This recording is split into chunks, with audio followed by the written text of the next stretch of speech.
John, with the two goalies playing as well as they have played, both in this series and throughout the playoffs, when you talk to your offensive players, you talk to them about keeping their confidence up and trying to stay on the attack. How difficult is that? Because you know how well both of those guys are playing in net. What's that challenge like for a coach to keep your guys motivated? I think that's a big part of being a pro, quite honestly. You just keep going about your business. That's our whole mindset here is played game 4, we lost the game, get ready to play game 5.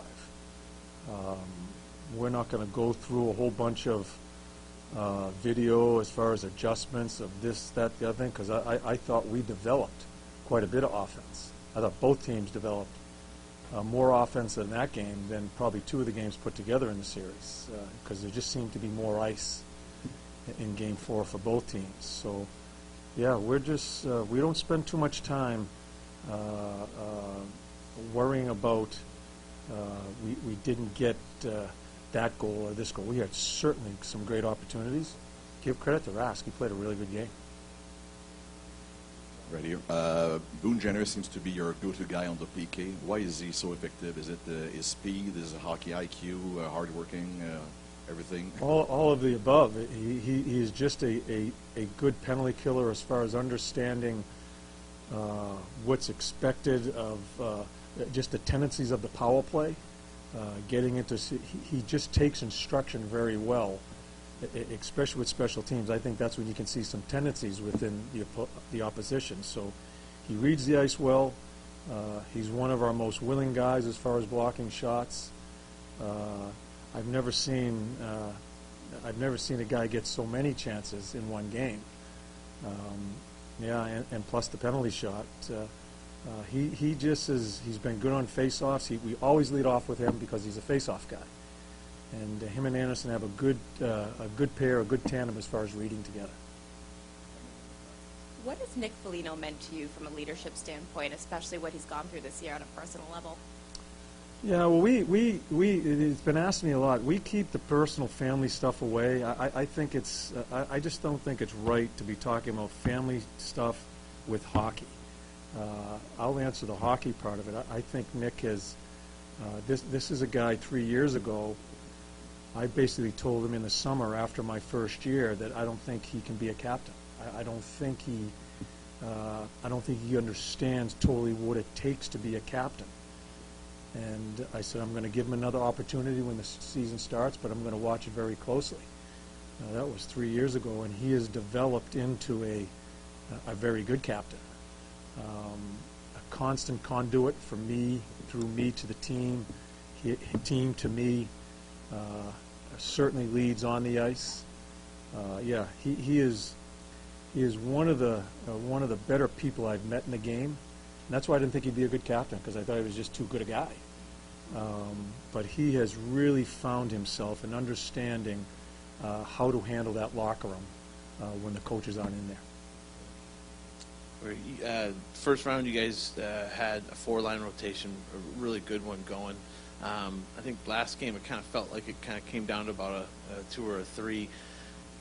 We don't know if Riley Nash is going to be able to play or not, but whether he does or not, how confident are you that you guys can get back to that 4-line rotation in these last 3 games? I think the game kind of dictated some of that hedge with so many penalties, and things change, and yeah, we'll see where the game goes, and we'll go about it. Just to follow up on Nick, John, is it that he developed a bit more of an edge then, because he was too good a guy, or? No, I think he's always had an edge. Nick is one of he's got an edge to him as far as when he plays.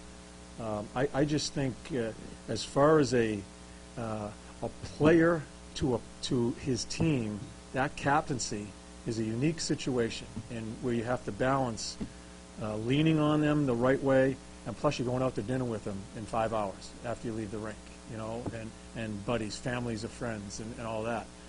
That's where I wasn't sure if Nick could find his way, and I think he has. And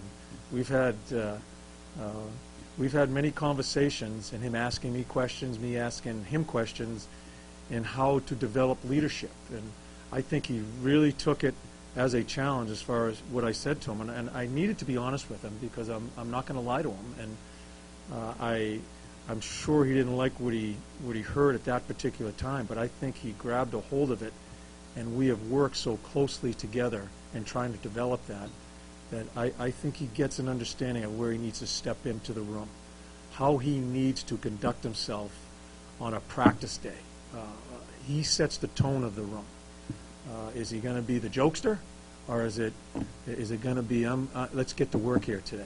And yeah, so those are important things for me to see from a leader, not just yelling and stuff like that, but how you present yourself on certain days within regular season and in playoffs. John, you look at the size and the speed of a Josh Anderson. You wonder how he lasted until the 4th round of the draft. How has he developed in what aspects has he developed over the last 3 years? The biggest area that he's developed in is just his consistency of how to prepare. Josh we all see his tools, his skating ability, his size, as you just mentioned. I think it would get good to Josh. If he'd have a good night, it would get good to him, and he'd forget what to do the next day at practice. I think he is really concentrated on that part of understanding, and I say it all the time, but I think it's such an important to him, what it is to be a pro. And that isn't just on-ice stuff, game time. It's how you conduct yourself as a person all the time as a National Hockey League player. I still think he has a lot to learn, but he's made tremendous strides in concentrating on that part. You said obviously good goaltending in Game 4. Did you like the quality of shots you got and the guys that were taking them in that game for you? Yep, we had 24 scoring chances. Yep. John, I know when people talk about Game 5 in a 2-2 so pivotal, it's an important game, but it's not like the guys aren't trying in games 1, 2, 3, 4. I'm wondering, does it feel more intense as it goes on, or is that overblown, something that maybe we talk about? Well, I think as any series goes on, I think you're playing against the same guys. I think coaches have given you all the damn tendencies over and over again. I think it becomes more of the. I think it's the players' game anyway, but it becomes more of the players' game because we talked as far as our meeting. I mean, how many damn things can we say? I mean, we've played them 4 straight times, plus 3 other times in the regular season the past month, and it's just redundant. I think it becomes their game more, but I think it's just natural that you kind of see where the series is, and it's been a great series. Now it's 2-2. No one's up, no one's down. It comes down to the 3 game, and I do think it gets more focused, and I think it's natural the intensity will come up in a very intense series as it's been. So, yeah, we're looking forward to get going here. Thank you.